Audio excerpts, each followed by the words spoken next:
Muy buenas tardes, bienvenidos a una sesión más de la Academia Mexicana de la Historia. En nombre de nuestro director Javier García Diego, pues les damos una cordial bienvenida para continuar en nuestro ciclo, pues este ciclo dedicado a la historia de la educación desde la época prehispánica hasta nuestros tiempos. Saludamos como siempre a todos nuestros espectadores de la Ciudad de México y de las distintas entidades federativas y países de América Latina que nos ven y nos escuchan. Pues voy a dejar los micrófonos para la doctora Josefina Zoraida Vázquez, coordinadora de este ciclo, para que nos presente a nuestra ponente de esta tarde. Doctora, tiene usted la palabra. Muchas gracias. Esta tarde tenemos el gusto vamos a oír a la doctora Rosalina Ríos, que después de terminar sus estudios en el país, logró una beca Fulbright García Robles para doctorarse en historia en la Universidad de Pittsburgh, lo que logró en 2002. Su tesis de maestría alcanzó una mención honorífica del premio Francisco Javier Clavijero de Lina en 1995. Se desempeña como investigadora en el ISUE y profesora de posgrado de la Facultad de Filosofía y Letras, ambas de la UNAM, y desde luego es miembro del SNI. Entre sus principales líneas de investigación están la historia de la educación e historia social y cultural de México en el siglo XIX. Ha publicado como autora, coordinadora, 9 libros, entre los que destacan La educación de la colonia a la República, El Colegio de San Luis Gonzaga e Instituto Literario de Zacatecas, 1754-1854, publicada por el CESU y el Ayuntamiento de Zacatecas en 2002. Formar ciudadanos, sociedad civil y movilización popular en Zacatecas, 1821-1853, publicado por la UNAM y Plaza Valdés en 2005. Reconfiguración del orden letrado, el Colegio de San Juan de Letrán de la Ciudad de México, 1790-1867, que está en prensa en el ISUE de la UNAM. En coautoría con Cristian Rosas Íñiguez, La Reforma Educativa de don Manuel Baranda, Documentos para su estudio, 1842-1846, publicado por la ISUE de la UNAM en 2011. Coordinadora con Juan Leiva, Voz Popular, Saberes No Formales, Humor, Protesta, Disidencia y Organización desde la escuela, la calle y los márgenes. México, siglo XXI, ISUE Bonilla Artigas, 2015. Coordinadora con Mónica Hidalgo, Poderes y Educación Superior en el Mundo Hispánico, siglos XV al XX. México, ISUE, 2016. Coordinadora con Lourdes Alvarado, Grupos Marginados de la Educación, siglos XIX y XX. México e ISUE, Bonilla Artigas, 2011. Coordinadora del libro Instituciones Modernas de Educación Superior, Institutos Científicos y Literarios, siglos XIX y XX, ISUE 2015. Desde luego ha publicado un buen número de capítulos en libros colectivos y artículos en revistas de carácter nacional e internacional. También ha participado como ponente en numerosos eventos académicos en México y el extranjero. Nos hemos conocido gracias a nuestro común interés en la historia de Zacatecas y soy deudora de su generosidad al proveerme de una copia de un buen número de casetas de Zacatecas que he utilizado para mis investigaciones. Dejo la palabra a nuestra querida amiga Rosalina Ríos. Gracias, doctora. Buenas tardes a todos. Pues es un gusto para mí estar aquí con ustedes esta tarde. Y en primer lugar le quiero agradecer a la doctora Josefina Zoraida Vázquez y a la Academia Mexicana de la Historia la invitación que me hicieron para participar en este ciclo de conferencias sobre historia de la educación, que me parece es muy importante y pues está siendo muy interesante para todos los que están participando. Bueno, pues a mí me corresponde hablar de un tema que en particular a mí me apasiona, como es la historia de la educación de colegios, institutos, universidades y seminarios conciliares del siglo XIX. Sobre eso es lo que voy a hablar en particular, pero ya más en específico, sobre lo que pasaba con esas instituciones durante una de las reformas educativas que se dio en el siglo XIX. Me estoy refiriendo a la reforma del ministro de Justicia e Instrucción Pública, Manuel Baranda. Entonces, se va a reducir tal vez esta conferencia a un corto periodo de tiempo, pero me parece que es un periodo muy importante. Y quisiera señalar también que, pues, como ya se mencionó en la lectura de las obras, los libros que he publicado, en particular se hizo sobre este tema de la reforma educativa de Manuel Baranda, se hizo un libro que son documentos, sobre todo documentos, no es una investigación mía propiamente, es una coautoría con el doctor Cristian Rosas Íñiguez, y me parece que es importante mencionar esto.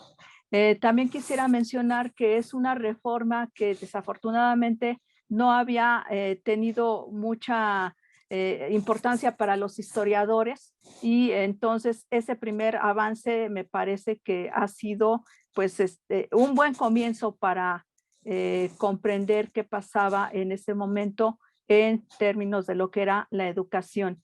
Esta educación que para la época se estaba llamando segunda y tercera enseñanza.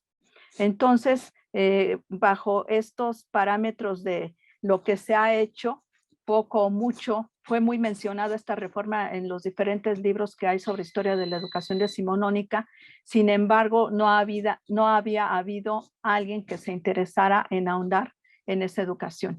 Y entonces esta tarde pues vamos a platicar sobre ella y pues en particular hacer énfasis en la gran importancia que tuvo en la transformación que se estaba queriendo dar en la educación en México, de lo que fue la etapa novohispana a la etapa independiente, moderna.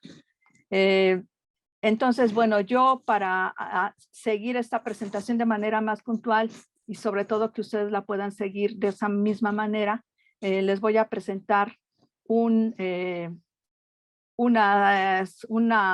PowerPoint, perdón, y de esa manera podemos seguir esta conferencia.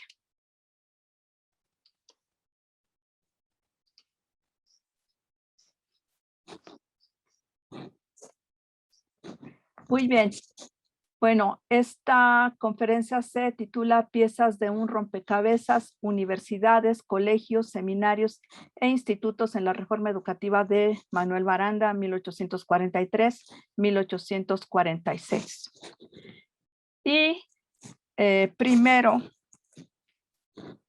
vamos a dar una breve introducción de lo que era este momento para México. En principio estamos en un momento de república centralista, es 1843, pero la república centralista pues comenzó desde 1836 y en particular en este momento en la república centralista se están dando pues cambios muy importantes. Está habiendo un nuevo gobierno de Antonio López de Santa Anna, y a partir de este momento se va a estar configurando, elaborando unas bases orgánicas, una nueva constitución que a partir de fines de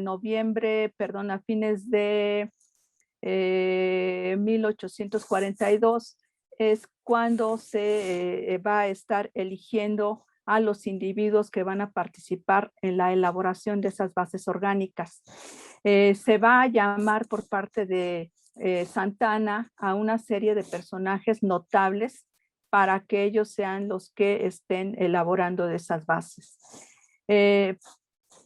También cabe decir que en este momento, y desde que comenzó la República Centralista, los estados dejaron de ser estados pasaron a ser departamentos. Esto es un cambio muy importante y que también nos va a hacer entender lo que va a pasar con la educación. También vale mencionar que se va a nombrar en algún momento un nuevo ministro de Justicia, Negocios Eclesiásticos e Instrucción Pública, y ese cargo va a recaer en el licenciado Manuel Baranda.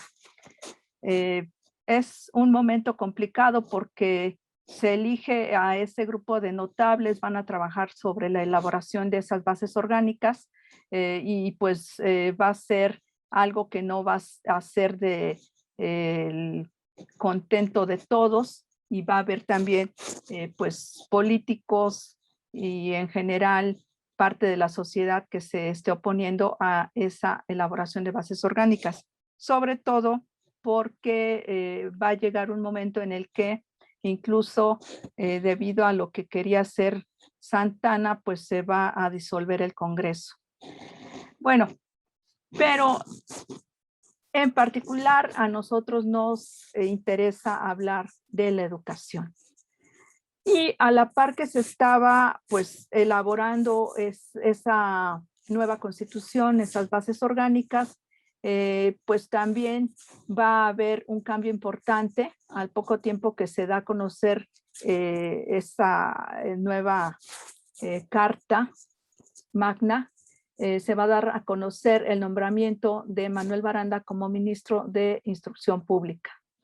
¿Por qué? Porque el que estaba vigente hasta junio de 1843, renunció por motivos de salud, y entonces Santana, pues teniendo cerca a este personaje, Manuel Baranda, es que le va a dar la posibilidad de tomar a su cargo este ministerio. No es solo ministro de Educación, pero digamos que aquí vamos a destacar ese aspecto. El ministerio era de Justicia, Negocios Eclesiásticos e Instrucción Pública. Manuel Baranda también es un personaje que ha sido poco estudiado. Hay algunos datos que se repiten una y otra vez sobre él, pero en realidad haría falta hacer una muy buena biografía de este personaje. Y generalmente se le asocia con la ideología conservadora. A medida que hemos ido conociendo a Manuel Baranda, en particular, yo lo he estado siguiendo y realmente él estuvo presente en muchos de los gobiernos que transcurrieron entre 1842 hasta 1861. Bueno, pero hablemos de Manuel Baranda.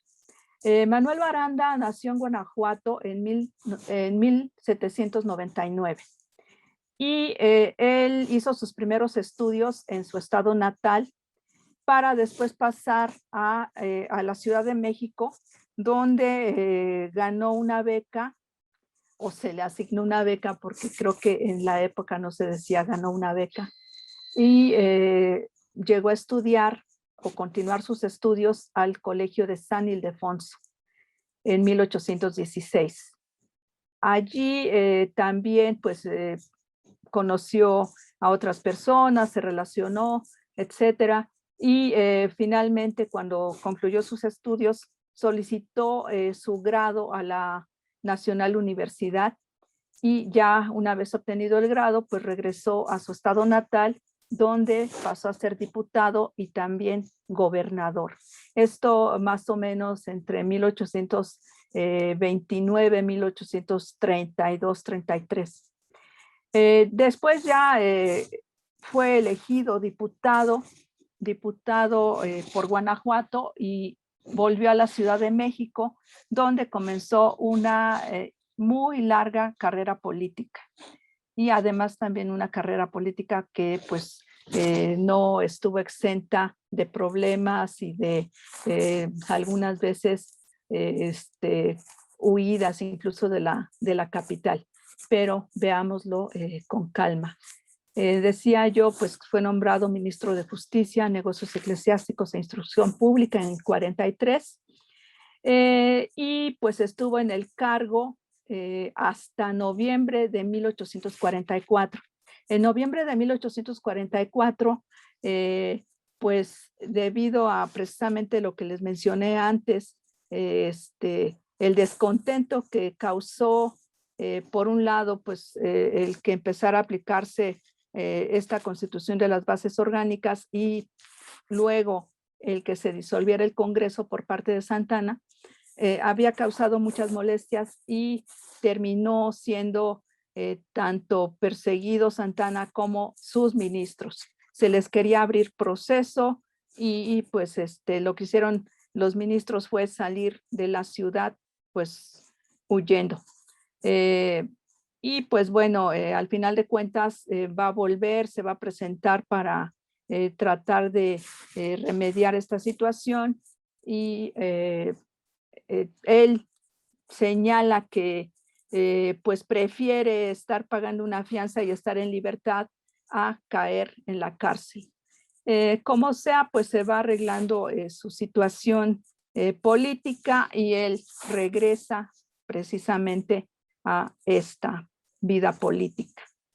El ministro no se dedicaba solo a la política o a sus negocios como abogado, también tenía una afición literaria que se hacía notar en su participación en el Ateneo, donde solía presentar algunas piezas literarias como la mayoría de los que asistían allí, pues para que se comentaran, para que se dieran a conocer, que se leyeran.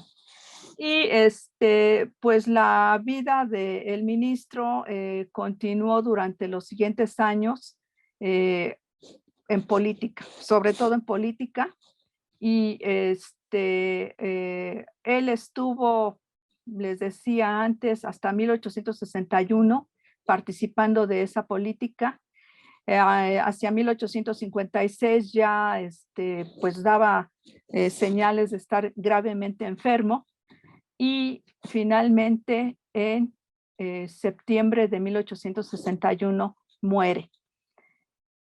Cuando muere estaba participando como uno de los ministros supernumerarios del Supremo Tribunal de Justicia y precisamente eso sorprende porque es 1861 y es cuando está ya el gobierno de Benito Juárez, están los liberales en la Ciudad de México y Baranda está participando con ellos. Bueno, pues esa vida política de alguna manera tan azarosa. Hay otro lance en 1854 cuando pues también por algún hecho que él estuvo participando, pues también lo llamaron a cuentas y lo mandaron al destierro. Lo sorprendente tal vez para nosotros sería conocer que ese destierro fue a Ixmiquilpan. Estuvo en Ixmiquilpan algunos meses, ya después pues volvió pues libre de culpa, ¿no? Pero esos son de los lances que este ministro pasó a lo largo de su vida. Bueno, ¿qué hizo Manuel Baranda en términos de educación? Antes de entrar a esta parte de la reforma de 1843-1846, me importa hacer una síntesis, un recuento de lo que pasaba con la educación secundaria o preparatoria y profesional previo a la reforma de Baranda, es decir, durante la República Federal. Durante la República Federal, pues los estados son los que se estaban haciendo cargo de la educación en sus demarcaciones. ¿Por qué? Porque así lo estableció la Constitución de 1824. Entonces, la Constitución de 1824 marca eso y solamente en el caso de que se hiciera desde la Ciudad de México, desde el centro, alguna modificación o reforma, esta solo afectaría a el Distrito Federal y los territorios. Todo lo demás se tenía que resolver por cada uno de los gobiernos estatales. También vale la pena recordar que a estas alturas en algunos estados había colegios y universidades heredados de la etapa novohispana. Y estos se habían pretendido reformar o se pretendieron reformar durante todo lo que fue la duración de la República Federal. En otros estados se fundaron institutos literarios. Importa también aquí mencionar que un instituto literario era solamente un nombre nuevo para los estudios que antes se impartían en colegios y universidades, es decir, estos estudios de filosofía, de jurisprudencia, de teología. Pero el nombre lo eligieron quienes estaban encargados de fundar estos institutos porque hacía una diferencia respecto al pasado, un pasado que en muchos lugares y para muchos políticos se quería olvidar. Y en las cabeceras de obispado o arzobispado funcionaban seminarios conciliares. Entonces aquí tenemos toda la gama de instituciones que estaban dedicadas a impartir, a difundir la educación secundaria o preparatoria y profesional previo a la reforma de Baranda. También vale decir que estamos en un periodo en el que se está hablando de una transición de la educación. ¿Por qué? Porque hasta pues muy avanzado el siglo XIX todavía teníamos que muchos de estos establecimientos educativos funcionaban como corporaciones y también seguían prácticas de la etapa novohispana y que además, bueno, como corporaciones, cada corporación tanto tenía su financiamiento como tenía también sus estatutos, reglamentos, cada uno pues tenía prácticamente el mismo tipo de estudios que tenía otro, etcétera. Entonces, lo que va a pasar a partir de fines del siglo XVIII es que se va a tratar de cambiar todo esto. Se va a tratar de que sea el Estado el que tome a su cargo la instrucción pública. Se va a tratar de que se eliminen las corporaciones y sobre todo que se forme un sistema de instrucción pública. Un sistema de instrucción pública no existió nunca durante la etapa novohispana. Y ese sistema de instrucción pública pues tenía que estar a cargo del gobierno. Y tenía el gobierno que encargarse de su financiamiento y también de pues que ese sistema estuviera dividido en niveles educativos que fueran jerárquicos y homogéneos. Entonces, todo esto se fue perfilando desde fines del siglo XVIII, desde proyectos franceses de educación que después son retomados por políticos españoles y que en particular, a partir de que se da la reunión en Cádiz de los políticos de toda la América y la península, pues se va a elaborar también un plan para hacer posible el cambio en la educación. Y son las mismas directrices las que se van a estar señalando en ese momento. En 1814, José Manuel Quintana, que es uno de los ministros españoles, va a elaborar un primer plan de estudios que se va a ordenar que se aplique en todos los territorios de la corona.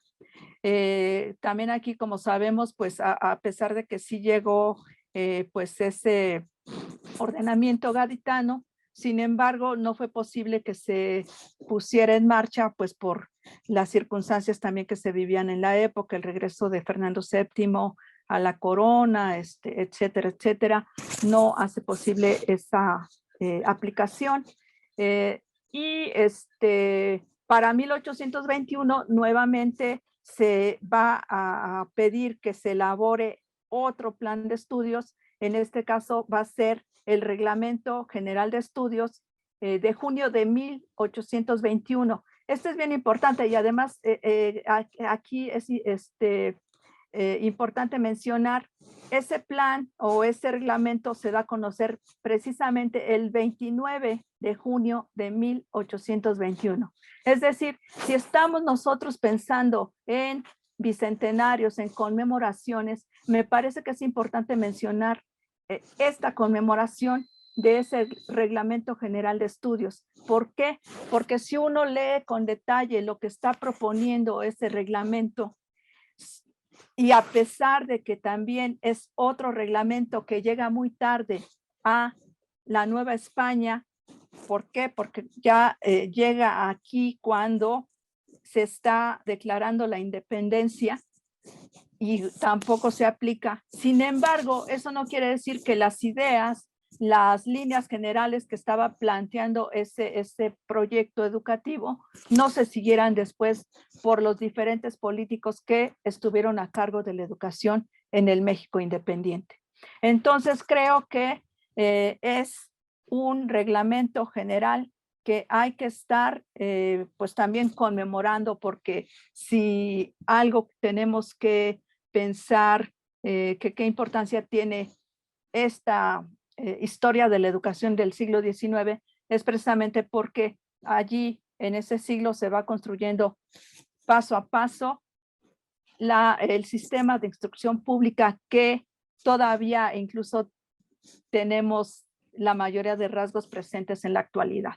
Entonces, bueno, queda allí a consideración de todos los que están conmemorando y festejando, que también festejemos este Reglamento General de Estudios. Bueno, esto sería en general lo que fue la educación secundaria o preparatoria y profesional previo a la reforma. Está dándose en todo el país, en todos los estados en ese momento, cambios o intentos de cambio de colegios, universidades, los institutos que se están creando, los seminarios que funcionaban en la época.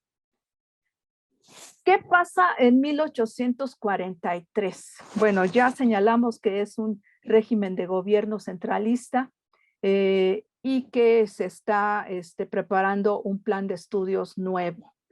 ¿Por qué? Pues porque hasta el momento siguen muchas cosas sin poder transformarse, sin poder establecerse nuevas líneas, nuevos saberes. Está todavía todo pues prácticamente como había quedado a fines de la etapa novohispana. Y algo que he observado en el archivo es que no es que todo se dé precisamente en 1843. En 1838 uno puede encontrar muchas solicitudes que se han enviado a los departamentos, perdón, aquí son departamentos, solicitando información sobre el estado de la instrucción pública. Esto nos da cuenta de que los diferentes gobiernos estaban preocupados por este tema y se solicitaba información, se quería tener la información para poder pues planear qué cambios se podían y se debían de hacer. Se recoge una gran cantidad de material y pues ahí está en el archivo, ¿no? Parte de ese material a mí me parece que es lo que retoma el ministro Manuel Baranda en el momento en el que ya está a cargo de elaborar un plan de estudios. Bueno, Baranda toma el cargo en junio de 1843. Lo sorprendente para mí es que el plan de estudios lo da a conocer el 18 de agosto de ese año. Es decir, si hacemos cuentas, apenas pudo haber tenido 2 meses para elaborar ese plan de estudios. 2 meses, claro, les vuelvo a repetir, venía habiendo una serie de planes desde Cádiz en adelante que seguramente los conocía muy bien o seguramente los tuvo a la mano y eso le permitió, más la información que estaba recopilada de los diferentes estados o departamentos, le permitió elaborar en un tiempo tan corto ese plan de estudios.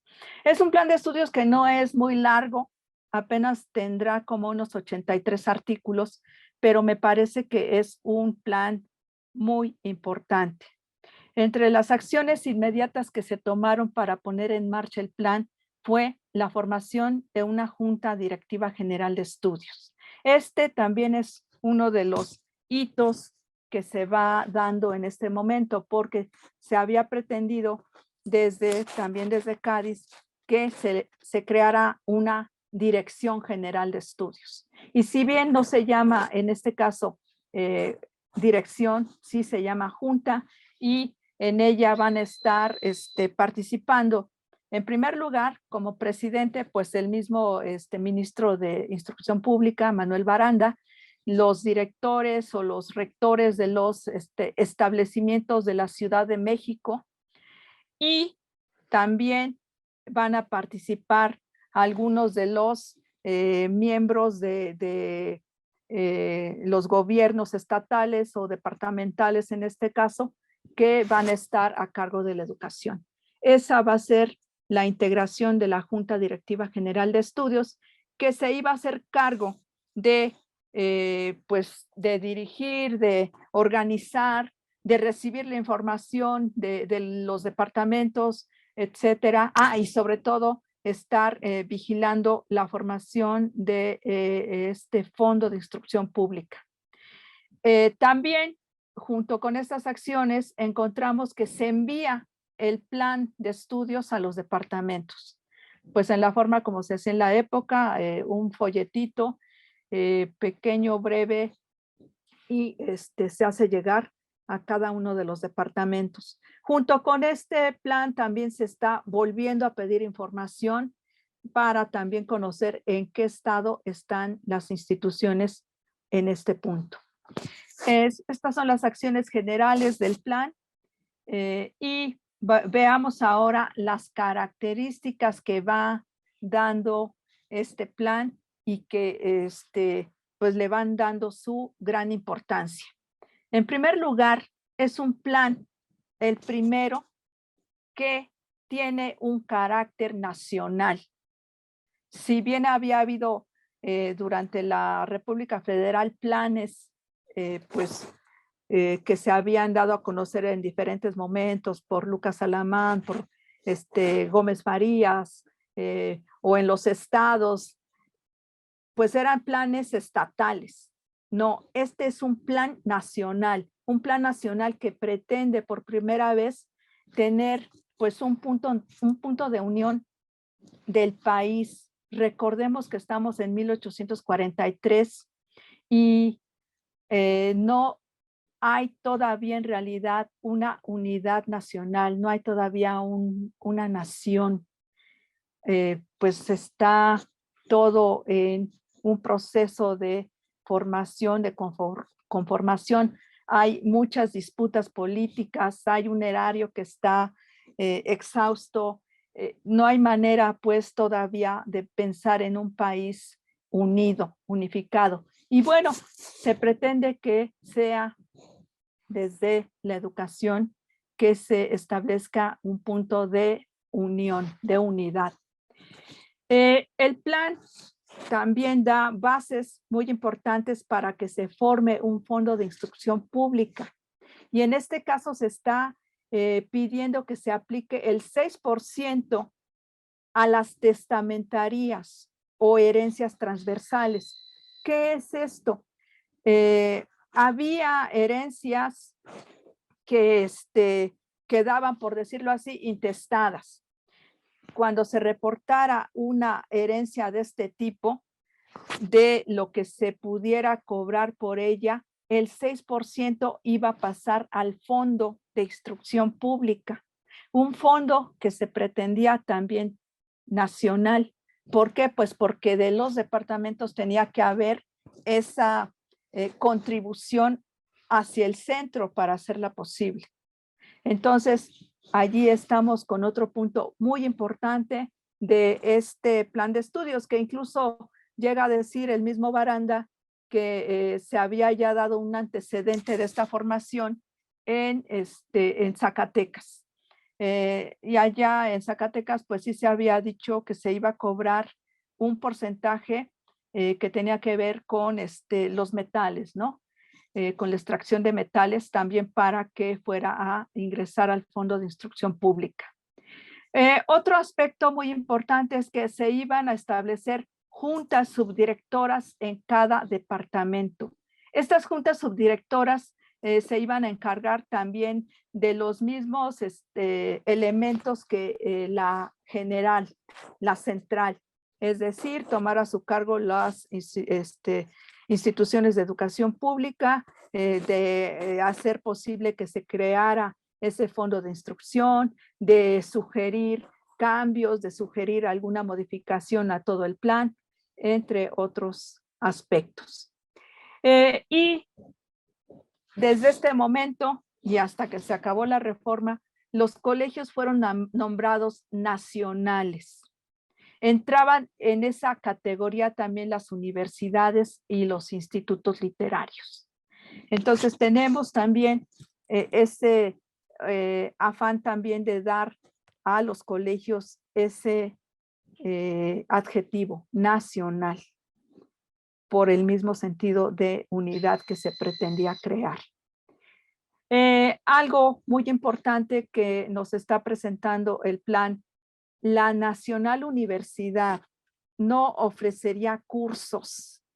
Si bien, a diferencia de otros momentos de reforma educativa en el que llegó a cerrarse la universidad, aquí no se cierra, pero ya no tendrá cursos, solo otorgaría grados. Y estos son en general los planteamientos más importantes de este proyecto educativo. Algunas otras características. Ya se va a hablar de carreras profesionales, y las que se van a definir en este plan educativo son la carrera del foro, la medicina, la teología y, ojo, muy importante, las ciencias naturales. Son carreras, algo que tampoco había antes. Habría enseñanza preparatoria y carreras en cada uno de los establecimientos. Otro punto más importante, habría aplicación de exámenes al final de los estudios preparatorios y solo si se aprobaba el examen se pasaría a la carrera elegida. De no hacerse, se le daría al estudiante un tiempo para volver a presentar ese examen. Nuevamente, esto no existía hasta este momento. Y en las carreras se aplicarían exámenes al final de cada año escolar. Si en ese examen de fin de año escolar el estudiante no pasaba, se iba a impedir el paso al siguiente año escolar. Lo que estamos viendo con todo esto, estos elementos que les estoy señalando con esta lámina, es que hay un avance en el proceso de escolarización de los estudios. Si bien aquí no se habla de que se van a descorporativizar los establecimientos, sin embargo, el avance en el proceso de descorporativización está aquí anunciado. Se está avanzando a escolarizar esos estudios. Muy bien. Algunas novedades en los estudios. Por ejemplo, en los estudios preparatorios se va a introducir la ideología, cursos de ideología, algo totalmente nuevo. Claro, también aquí cabe señalar que en algunos estados se habían adelantado y en algunos estados ya había este tipo de estudios, pero desde este plano nacional, central, no lo sabía, no estaba ordenado para los estudios preparatorios que se enseñara ideología. La cosmografía, también nueva materia, la geografía y todavía más interesante, la economía política. La economía política, pues un saber que se había iniciado desde el siglo XVII y que había ido avanzando en el XVIII, en el XIX, de suma importancia. Tan solo pensemos cómo se llama una de las obras más importantes del siglo XIX de Marx, Crítica de la economía política. Habría que pensar por qué era tan importante para estos políticos decimonónicos introducir el estudio de la economía política. Bueno, ¿y qué pasaba en las otras carreras, no? Bueno, la preparatoria no era una carrera, era un nivel de estudios. En las carreras, en jurisprudencia, pues se indicó que se tenía que enseñar el derecho natural de gentes, el público y los principios de legislación. Este es uno de los saberes más importantes que se introduce en este momento. Vuelvo a repetir, no quiere decir que no se haya estudiado en otros momentos, en otros departamentos, pero aquí ya como algo oficial, pues eso es la gran novedad. En teología, se ordenó que se introdujera la Sagrada Escritura, los Santos Padres, la disciplina eclesiástica y también la historia eclesiástica. Es decir, se pensaba también, como se venía haciendo desde fines del siglo XVIII, que era necesario un estudio científico de la teología. Y en medicina, que Baranda alaba mucho saber, esta carrera, pues porque es uno de los más modernos, es uno de los que pues a partir de 1833 va a quedar, o 34, mejor dicho, 1834, ya establecido como escuela de medicina y que pues sí va a ser de los estudios más novedosos en la época. La escuela de medicina que desafortunadamente hasta 1854 tuvo un lugar fijo para instalarse. Sin embargo, pues estuvo en diferentes lugares enseñando a los jóvenes que estaban interesados en esta ciencia y tenía lo que era pues propiamente la carrera médica, la carrera de cirugía y la carrera de farmacia.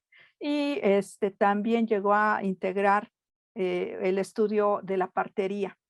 Y en este momento que Baranda está alabando mucho estos estudios porque son los más modernos, también está señalando que se van a introducir los cursos de física y química modernas, que se han pedido instrumentos, materiales, libros de Europa con los que se va a instalar pues una serie de laboratorios y todo el equipo que sea necesario para que los jóvenes puedan tener buenas prácticas.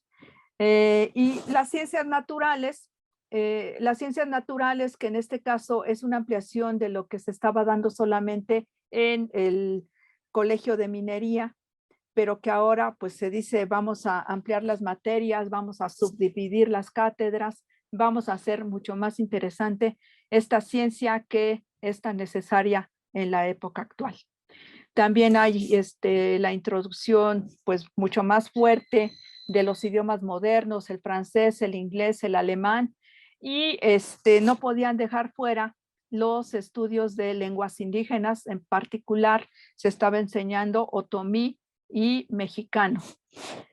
Bueno, pues todas estas novedades presentaba el plan de estudios de Baranda. Y el plan de estudios de Baranda pues dividía muy bien lo que tenía que hacerse en los colegios de la capital de la Ciudad de México y lo que tenían que hacer las diferentes subdirecciones con estos estudios en los departamentos.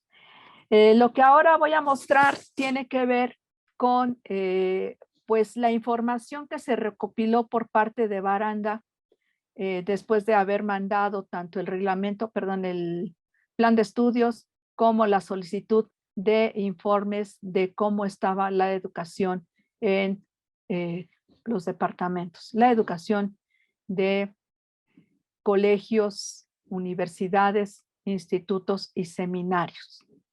Y les presentaré unos cuadros que nos van a sorprender. Bueno, este es un mapa, un cuadro, que pues quiere ser la base de un mapa. Está tal cual viene en los informes que presenta el ministerio.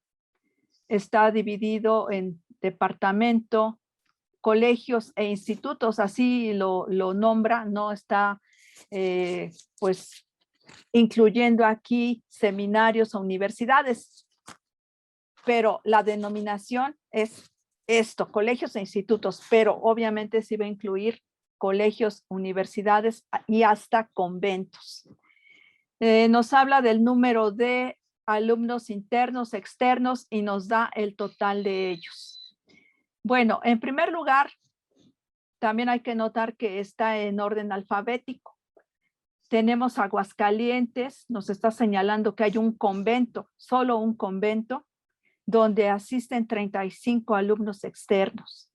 Está Chiapas, que cuenta con la Universidad Nacional de Chiapas y un seminario conciliar.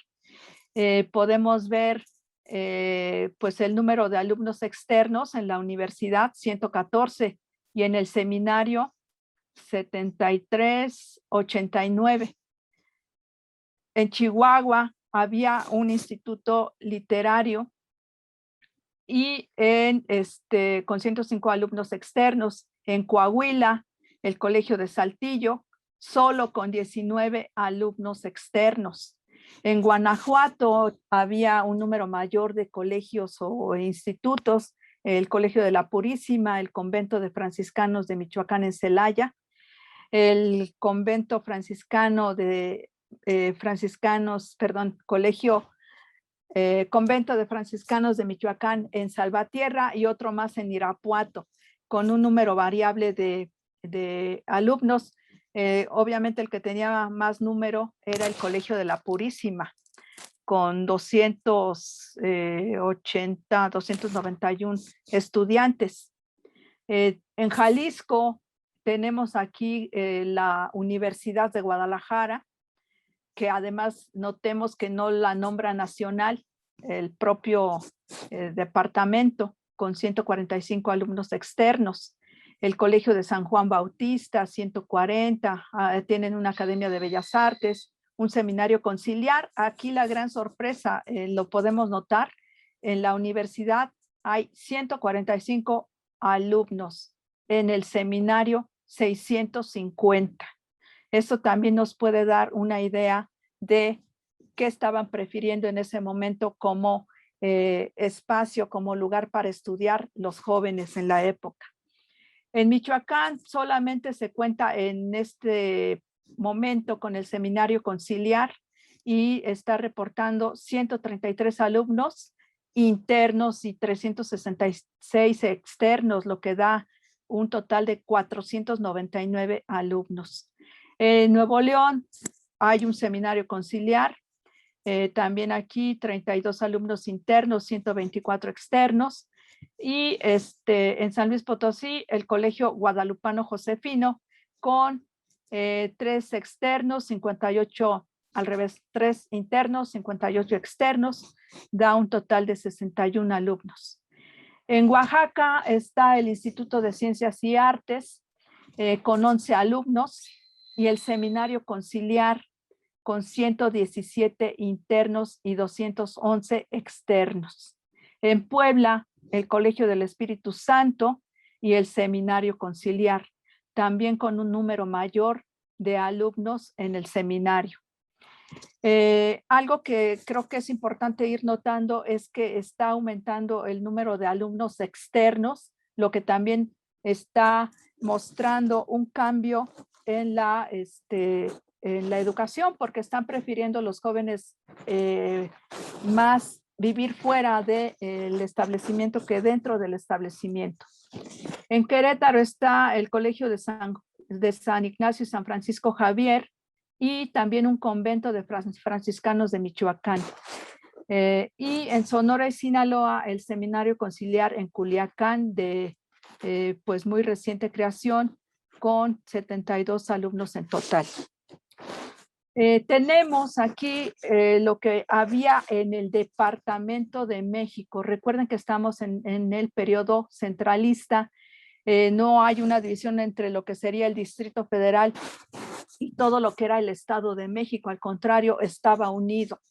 Entonces, eso creó el Departamento de México, y pues están incluidos todos los colegios que había en la Ciudad de México y otros que eran propiamente de lo que después fue el Estado de Hidalgo, el Estado de México.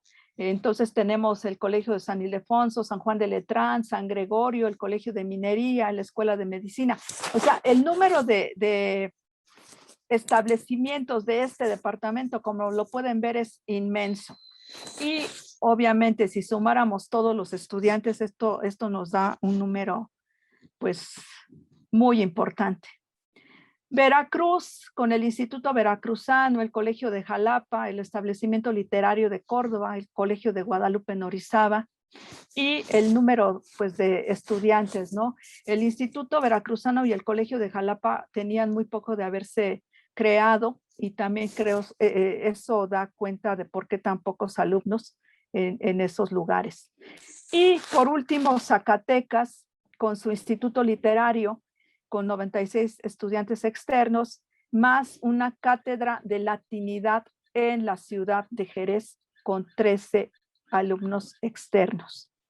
Entonces, pues este es un panorama, me parece que muy interesante, de lo que era la educación de los colegios, institutos, universidades, seminarios conciliares.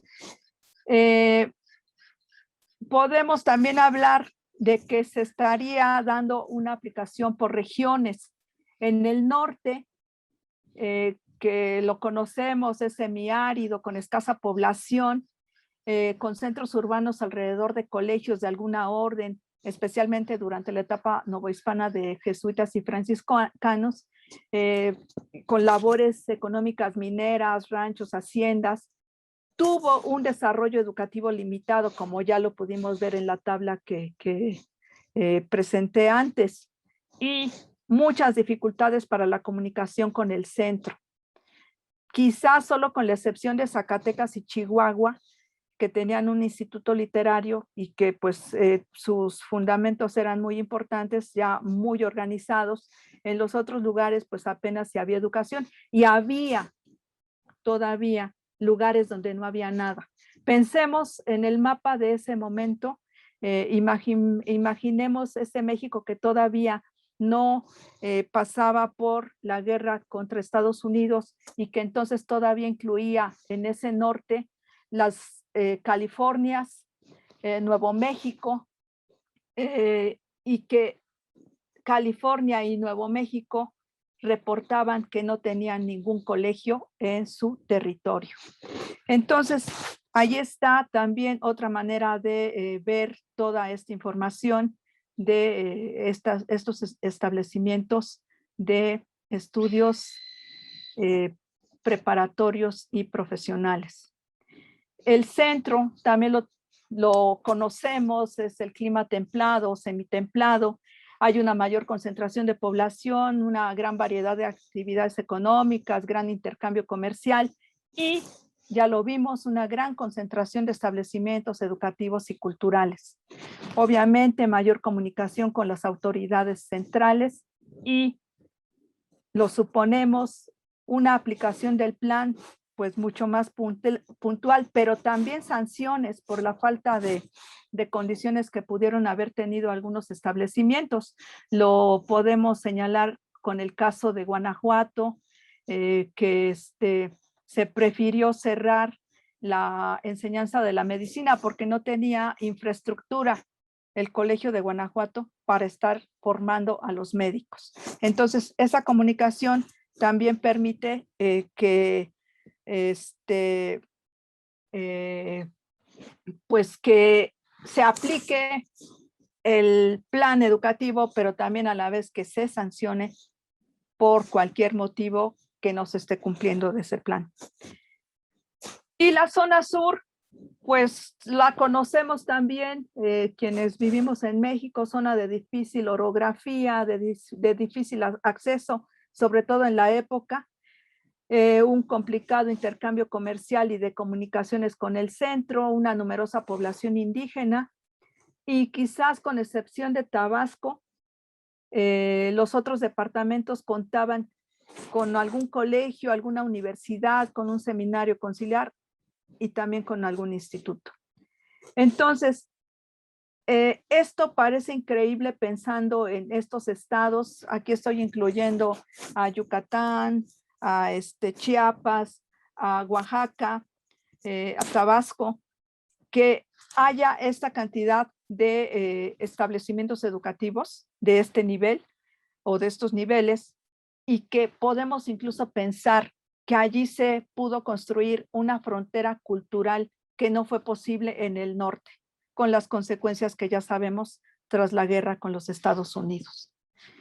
En este caso también, si se recuerdan, en los cuadros que presenté no se incluye Yucatán. ¿Por qué? Porque Yucatán en ese momento está en una, digamos, negociación difícil entre si quiere pertenecer o no a la República o no quiere pertenecer, y problemas también dentro de la propia península en relación con la guerra de castas.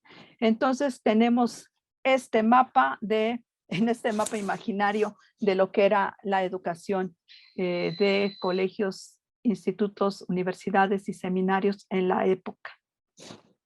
Muy bien, pero pues todo esto tiene que ver con los reglamentos, con la organización de las instituciones, etcétera.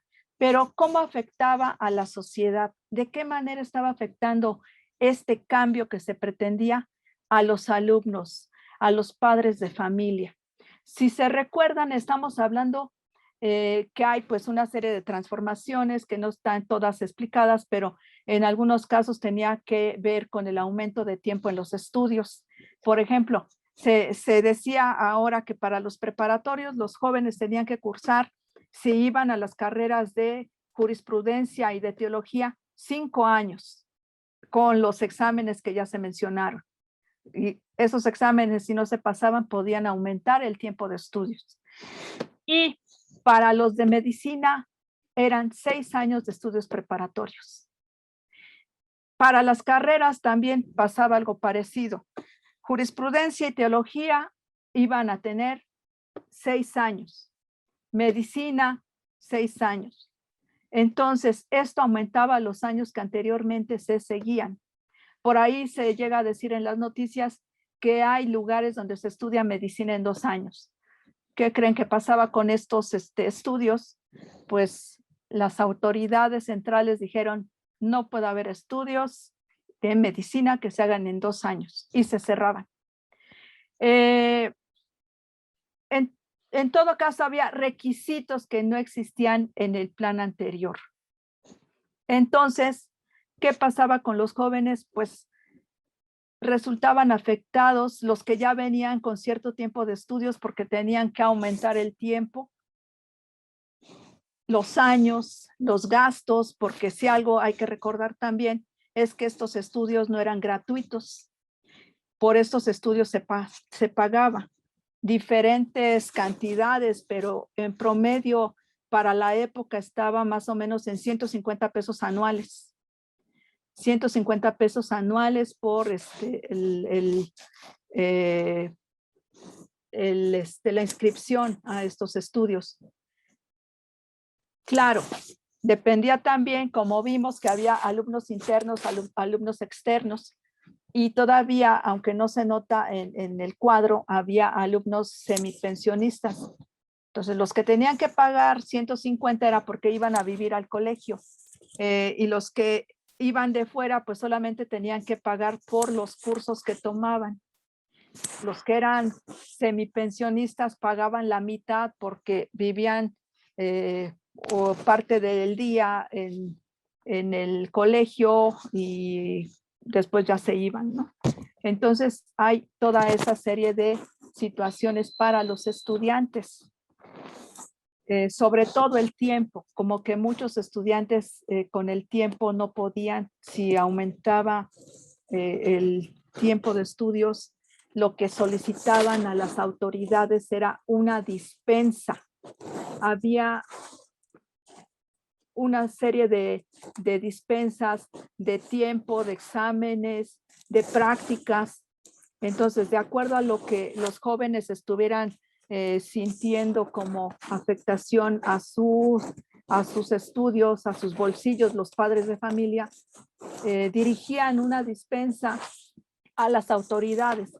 En este caso, se supone que la Junta Directiva General de Estudios tenía una comisión especial que estaba recibiendo esas dispensas y es la que se encargaba de revisarlas, de tomar un dictamen sobre ellas, pero quien al final de cuentas decía si se aceptaba o no era el presidente.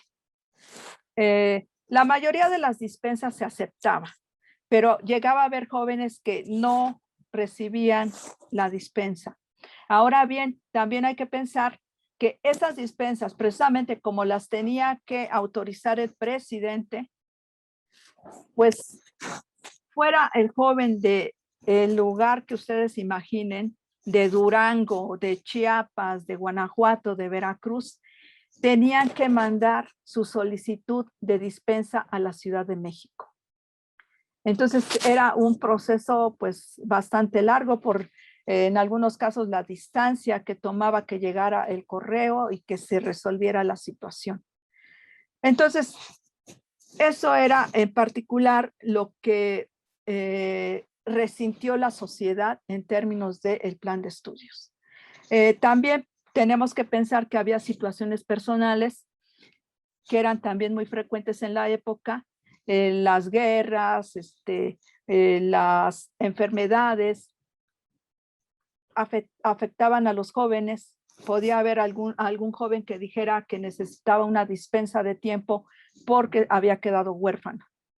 Entonces, no es solo un cambio que se está dando en las instituciones educativas, sino también la manera como la sociedad está recibiendo y también está o no aceptando esos cambios. Eso importa mucho. Para también, en ese sentido, acercarnos a hacer una historia social de la educación de la época. Y los padres de familia, obviamente, si tenían que pagar más o tenían que pagar menos, también se quejaban. Esto no tenía que ver con que mandaran directamente dispensas a las autoridades, pero llegaba a ver el caso. Tal vez los padres se quejaban de otra manera, ¿no? Pero eso es lo que pasaba. Bueno, pues hasta aquí sería mi presentación, pero tengo algunas conclusiones que me parece que es importante recoger para pensar, reflexionar en ellas. Primero, antes que nada, es una reforma que nos permite, por la gran cantidad de información que se recogió, por el interés que se mostró por las autoridades en este asunto, que nos permite conocer la realidad de los colegios y las universidades en el país. Y en colegios estoy también aquí incluyendo los institutos, aunque bueno, tenemos que pensar que tal vez los seminarios que tienen mucho parecido con los colegios, pues se tendrían que cocinar aparte, pero los podemos pensar también como parte de los colegios. Llevó adelante cambios en la enseñanza que se buscaban con claridad desde Cádiz. Pues en aras de lo que ya mencioné antes, la de construir un sistema de instrucción pública. Además, avanza, me parece que sin decirlo claramente, y tal vez no lo sé del todo, sin proponérselo, avanza en la descorporativización de este tipo de establecimientos. Todavía pasaría un buen rato para que se lograra del todo, pero aquí ya me parece que hay unos toques muy importantes para avanzar este proceso. Y les decía también que empieza una gradual escolarización de la educación en colegios, universidades. Solo tenemos que pensar el sentido y significado que tiene una corporación. Una corporación es el cuerpo de individuos. Entonces, el individuo vale por ser parte de la corporación. En la nueva etapa, en esa escolarización, el individuo vale porque, bueno, es un ciudadano, es alguien que quiere ir a la escuela, es alguien que tiene que pasar cierto tipo de trámites, materias, pasos, etcétera, etcétera. Entonces, es una situación completamente distinta y que se avanzó poco a poco, en momentos muy lentamente, pero se iba haciendo. Y esta reforma logró tener un avance muy importante en este proceso. También aquí les decía, como se mantiene la universidad, podemos pensar, pues no podía ser otra cosa porque es una reforma conservadora, centralista, etcétera. No, aquí se da otro golpe a la Nacional Universidad porque se le deja sin cursos, sin enseñanza. Incluso llega a ser muy claro el ministro cuando habla de esta situación, pues porque dice, la universidad enseñaba los mismos cursos que los colegios. No tiene sentido si en los colegios ya va a haber una reglamentación, una ordenación de los estudios. ¿Por qué tienen que ir los jóvenes a repetir estudios a la universidad? No vale la pena, no tiene sentido, así que la universidad solo que dé grados.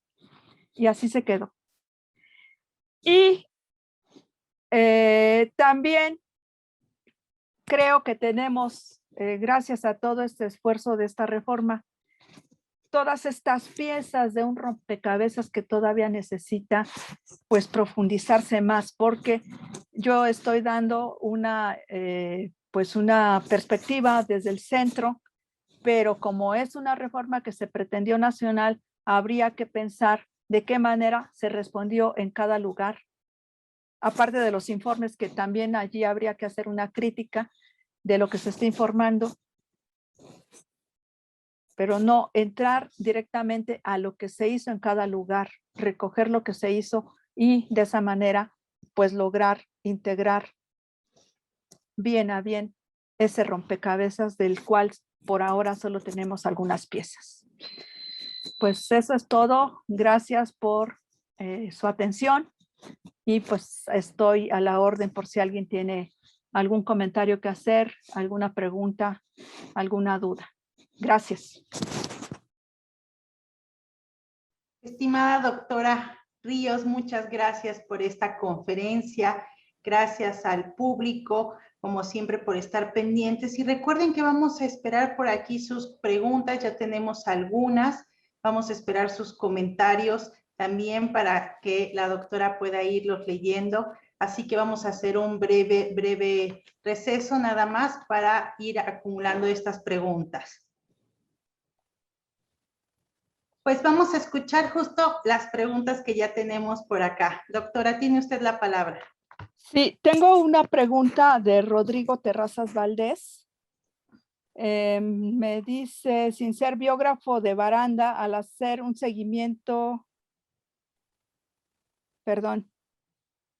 sobre su trayectoria, solamente di cuenta de su presencia como ministro a lo largo de 2 meses en 1843 y usted le extiende a 1846. ¿Esa titularidad fue constante o tuvo pausas considerando los cambios de presidencia en esos 3 años? Le agradezco de antemano la posibilidad de aclarar esta duda. Yo lo que tengo registrado es que comienza en junio de 1843 y está como ministro hasta 1844, hasta noviembre de 1844. Por la situación que ya les señalaba, el descontento que hay contra el gobierno de Santana, contra el gobierno de las bases orgánicas, y entonces lo que va a pasar es que los ministros salen en huida de la Ciudad de México y pues esto lleva varios meses hasta junio de 45 regresa Baranda a la Ciudad de México, pero el que entra en funciones en lugar de Baranda es Mariano Riva Palacio. Él va a ser el subsecuente ministro que va, digamos, a seguir los 2 años que todavía tendrá duración el régimen centralista. Creo que con eso se puede aclarar las dudas que tienes. Yo lo seguí sobre todo en la prensa y la prensa definitivamente sí está señalando que él está de ministro de junio de 43 hasta noviembre de 44.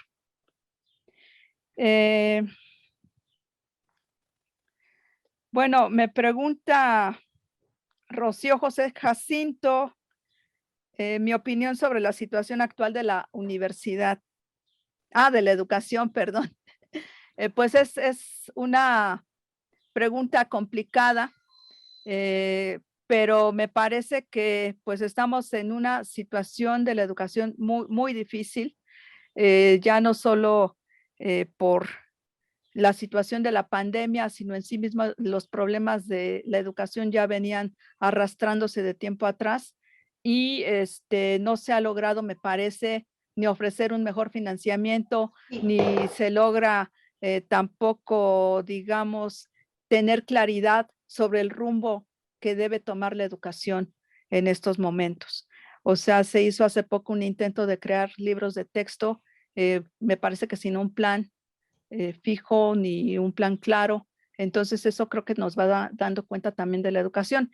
Y por otro lado, yo leía apenas hace unos días que se realizó el examen COPIMEMS y las cifras que arrojaban de jóvenes que se calculaba que podían presentar el examen de acuerdo a los que presentaron el año anterior, pues son muy alarmantes. O sea, por decir algo, esperaban 150,000 y solamente llegaron 100,000. Eso está hablando también de la crítica situación económica que está afectando a las familias, a los jóvenes que ya no pueden seguir estudiando. Entonces, creo que se tendría que hacer un análisis por aspectos. Yo ahorita te estoy dando así, pues a vuelo de pájaro, una opinión muy apresurada, pero me parece que sí estamos en un momento muy crítico y pues no se diga, también estoy hablando de primaria, estudios medios, pero si pasamos a las universidades, pues también hay muchas cosas que lamentar en este momento. Bueno, pues yo tampoco soy especialista en el tema y repito, es una opinión, pero creo que sí estamos pues a algo bastante mal. Me pregunta Liz Vargas si hubo en el plan de estudios de Baranda alguna innovación o introducción referente a las ciencias sociales. Bueno, en principio no se llamaba o denominaba así a algún tipo de estudios, no había ciencias sociales. En todo caso, si nos ciñéramos por los cánones actuales, entraría la jurisprudencia en esas ciencias sociales o tal vez entrarían lo que se llamaba en la época humanidades, que era el estudio de la historia tal vez, o el estudio, como les decía, que se introdujo en la preparatoria, geografía, cosmografía, la economía política, pero creo que eso estaría siendo bastante anacrónico. En la época solo se conocían como cursos de economía política, como cursos de geografía, cosmografía, y eso sobre todo para los estudios preparatorios. No había una carrera de ciencias sociales. Y te repito, lo que más se podría acercar sería la jurisprudencia, pero tal vez estaríamos exagerando mucho, ¿no? ¿Alguien más? Alguien más, María Topacio pregunta, quisiera aclarar o si pudiera profundizar a qué se refiere cuando habla de la frontera cultural en la zona sur. Se refiere a que la existencia de algún tipo de instituto de educación en los departamentos pudo favorecer la integración nacional a diferencia de la zona norte. Sí, bueno, esto es una hipótesis que les decía, estamos trabajando más en equipo para tratar de ver las 3 reformas más importantes que hubo durante la primera mitad del siglo XIX, la de 1833, la de 1843 de Baranda y la de Lares de 54. Y bueno, es una hipótesis, ¿no? Pero lo que estaría yo pensando como una frontera cultural es la posibilidad que tuvieron en el sur de establecer esas instituciones educativas que son bastantes, ¿no? Pensemos lo que había en Campeche, que era parte de Yucatán, en la misma Yucatán, que había una universidad, había un seminario conciliar, en Campeche un colegio, en Chiapas una universidad y un seminario, en Oaxaca un instituto literario, un seminario. O sea, si lo vemos en perspectiva, cada uno de estos estados que están formando una frontera sur del país está teniendo una institución educativa de preparatoria y estudios profesionales. En el norte, como ya veíamos con el cuadro que les presenté, hubo estados donde no había nada.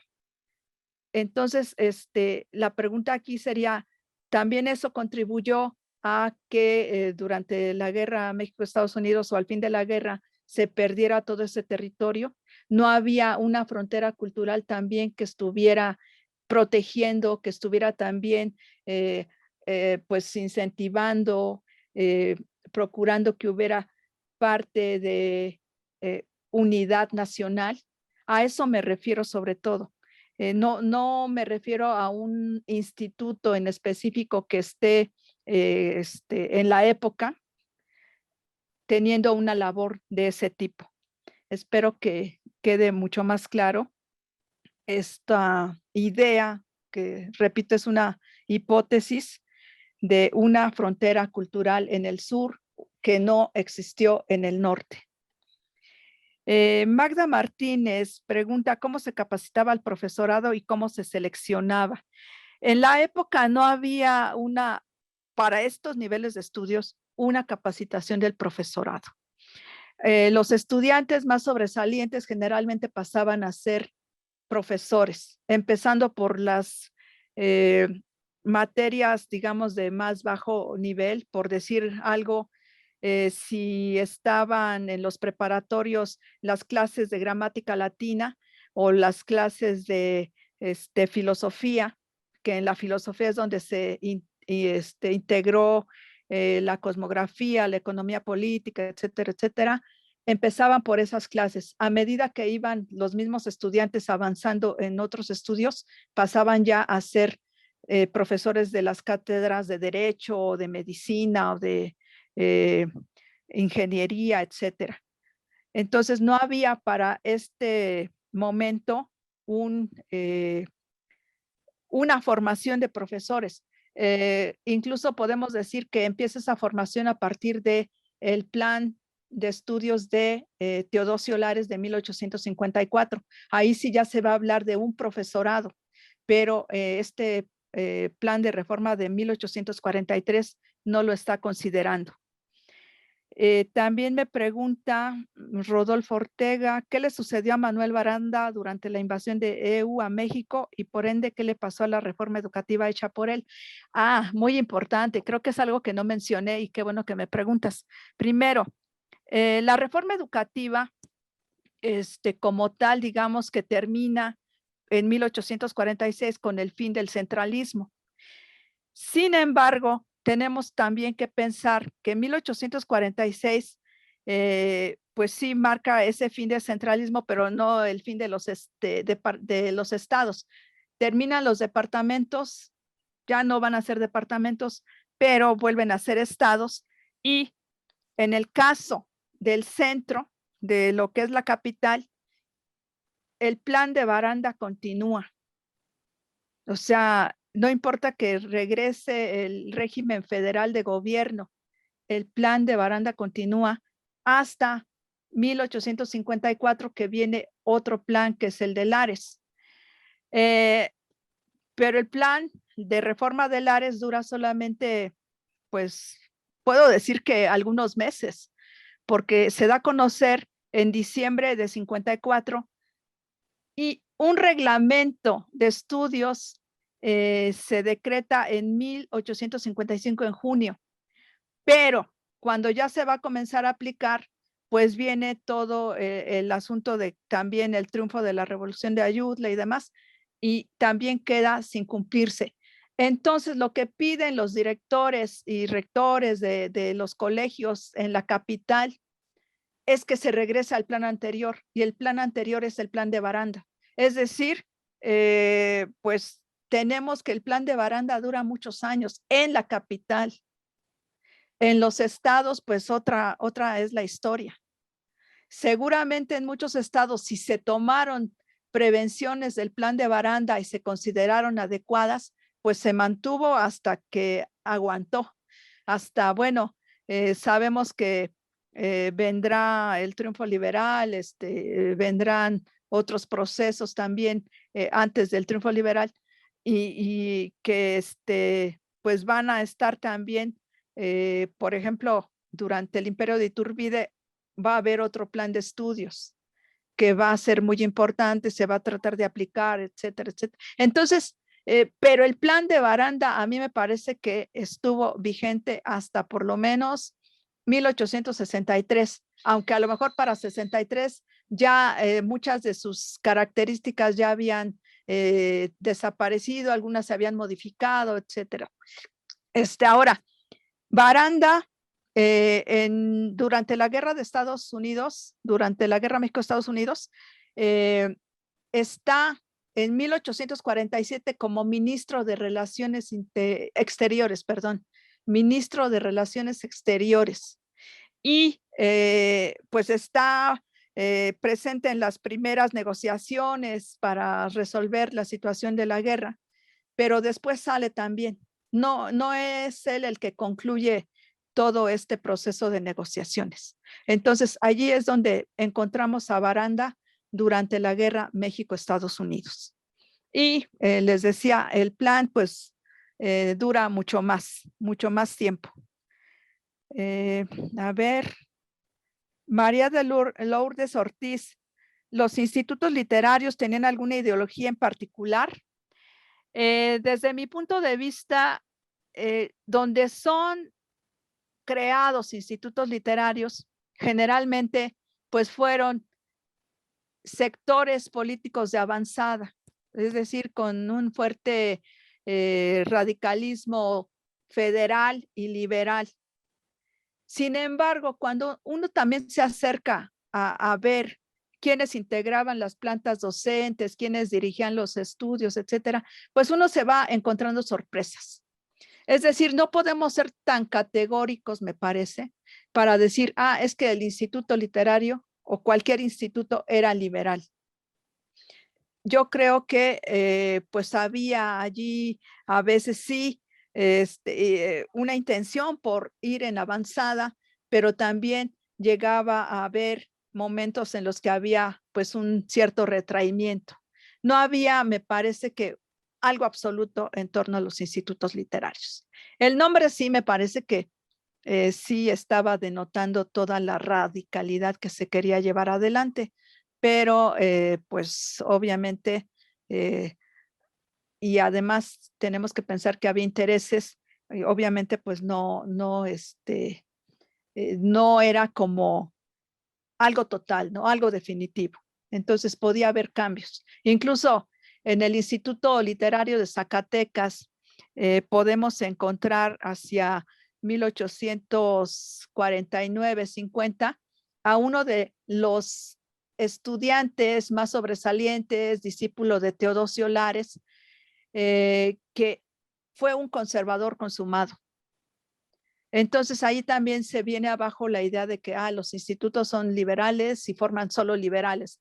Los seminarios son conservadores y solo forman conservadores. No, es mucho más compleja la realidad. También me pregunta Luz María Aguilar, ¿Cuál es su opinión de que la escuela normal para maestros actual sea bajo su nivel académico en comparación de la universidad actual? Ya que en la época de que nos habla era tan importante el nivel académico y no se le dio secuencia a esa exigencia. Pues no estoy tan clara de cuál sea la situación académica de la normal. Yo supondría que debido a que ahora piden que lleguen los estudiantes con preparatoria, otras tendría que ser la situación, pero pues habría que conocer de cerca si sí realmente los estudios en la normal actualmente tienen un bajo nivel académico. Yo creo que en algunos lugares en general no se está exigiendo, no se está pidiendo ese alto nivel académico y pues habría que pensar también en términos generales si tiene que ver con esa pregunta anterior que me hicieron, si tiene que ver con todo un ambiente educativo que se vive en México, que incluso podría pues ya no solo tener que ver con la crisis, con la pandemia, sino también con la falta de expectativas que podría tener el propio país, ¿no? Es decir, una suerte de desilusión general que a lo mejor nos acompaña como nos acompañó y la doctora Vázquez tendrá mucho que decir al respecto en algunas décadas del siglo XIX. Creo que por ahí se podría pensar una respuesta. Pues yo no tengo más preguntas, no sé si haya alguna otra por ahí que se me escapó.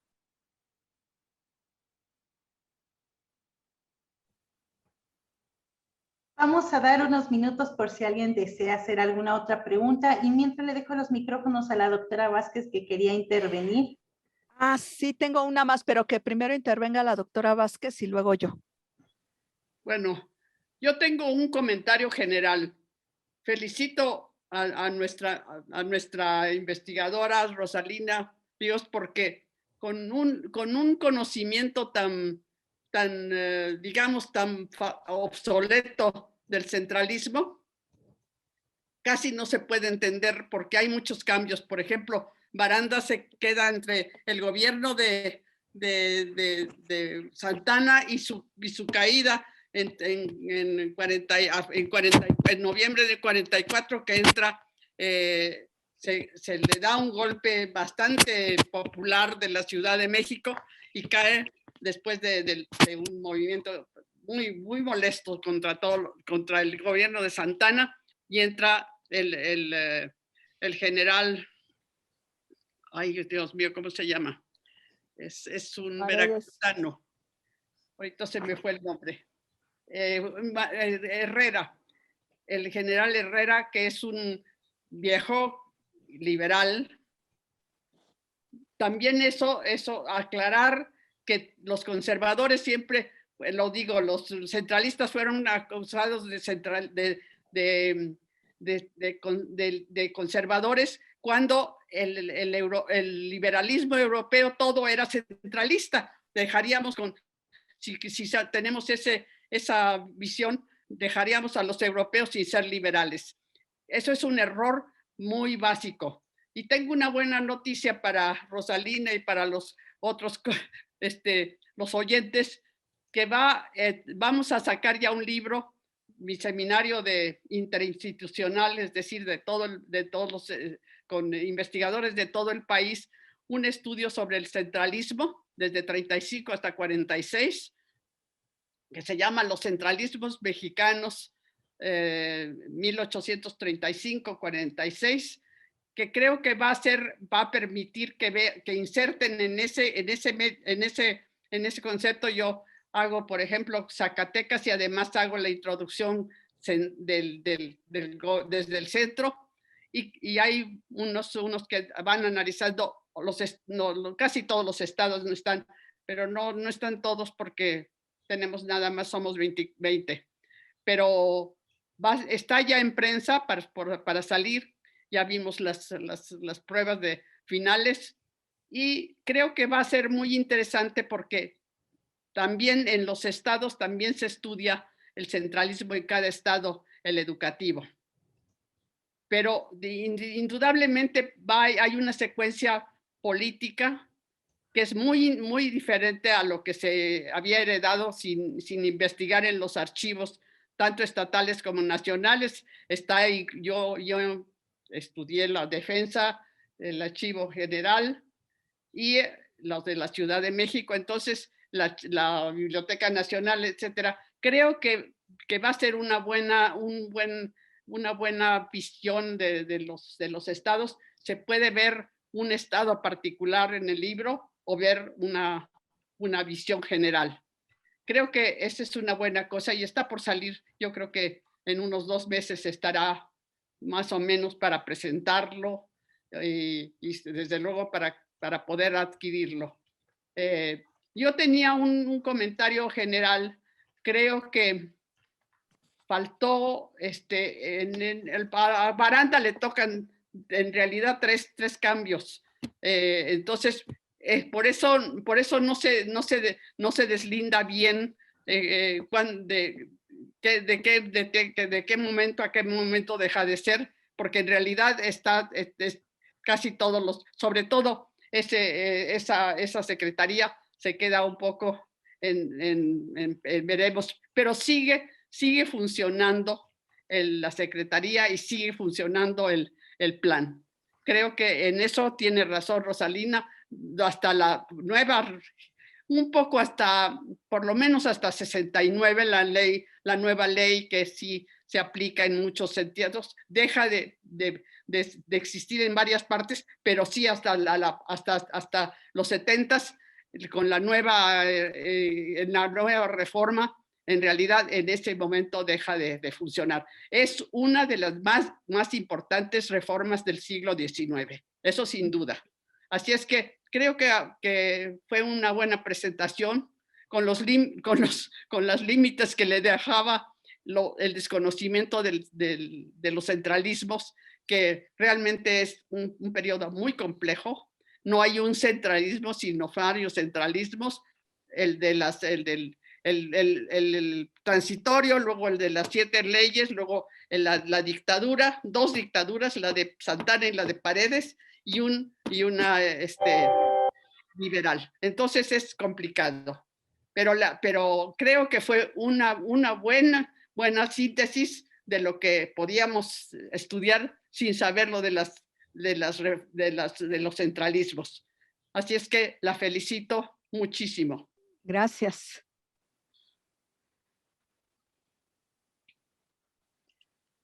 ¿Contesto alguna otra pregunta o Sí, doctora, por favor. Sí, tengo una de Andrés Moreno Nieto. Pregunta, ¿hay un enfoque en la educación para la mejora de la industria en la época? Lo que yo he visto es que llega a haber un intento porque se permita a algunos personajes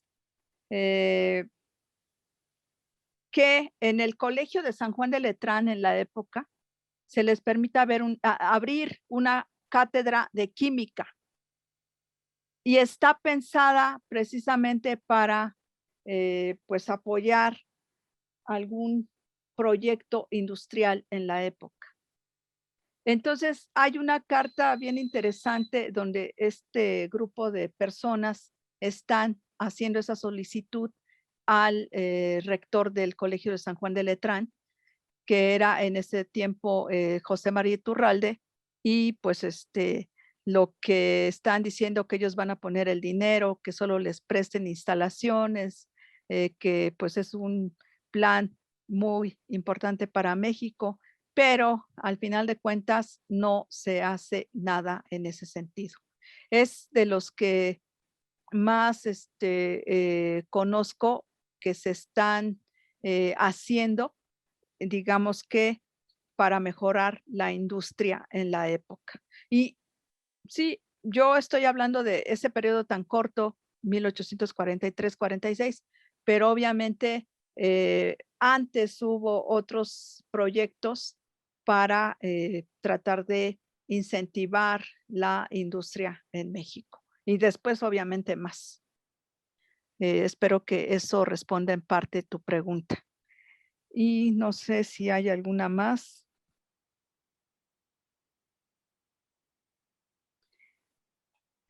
Yo no sé, aquí me pregunta Anabel Valencia García, algo de Vasconcelos.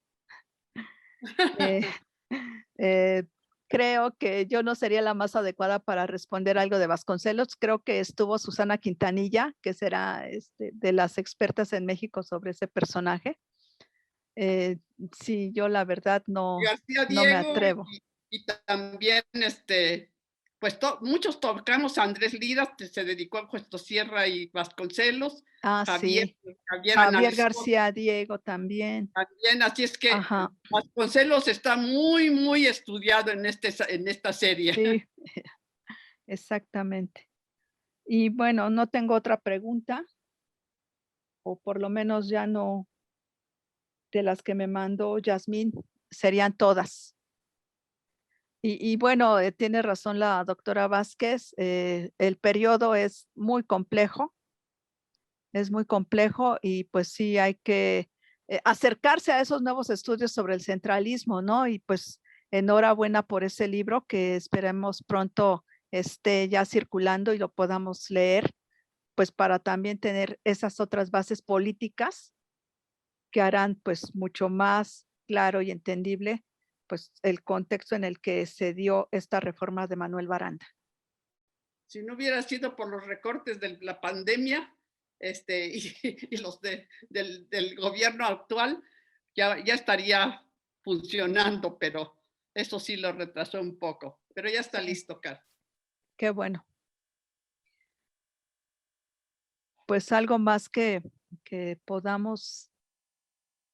A ver, aquí hay otros 4.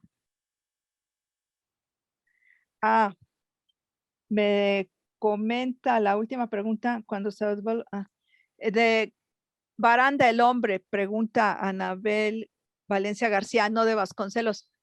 Pues lo que más se conoce de Baranda, y créanme que este día he dado otros datos que no se conocían, pues es este tema de la política. Pero ya decía yo que también, pues era un hombre casado, no sé cuántos hijos tuvo.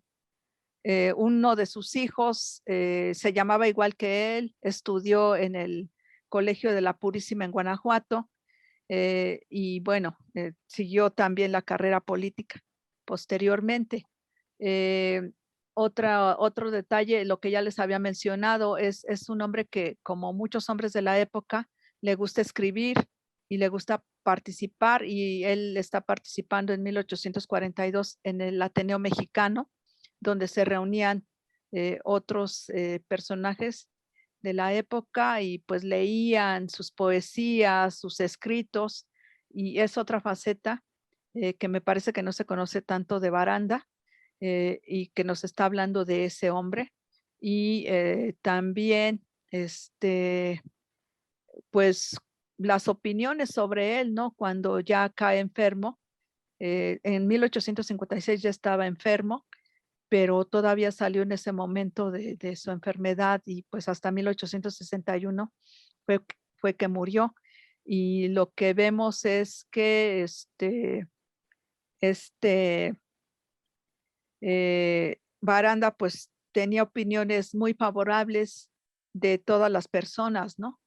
Se le decía que era un hombre comprometido, honesto, un buen católico, ¿no?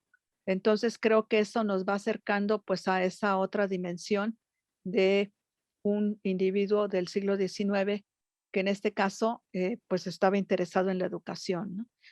Yo sigo pensando eso que también les mencioné en la presentación, que cómo fue Baranda capaz de hacer ese plan educativo en tan corto tiempo, ¿no? 2 meses le llevó a hacerlo y bueno, después ya pues estar comprometido a llevar adelante muchas de las tareas que se propuso la Junta Directiva General de Estudios, él como ministro. Algo que olvidé señalar es que una de las labores que tenía que hacer la Junta Directiva era presentar una memoria anual de cómo estaba la educación en general, ¿no? Y se presenta una en 1845, obviamente ya no es obra de Baranda, pero es pues parte también de lo que podemos pensar que se pensó, que se ideó muy bien para llevar adelante esta reforma.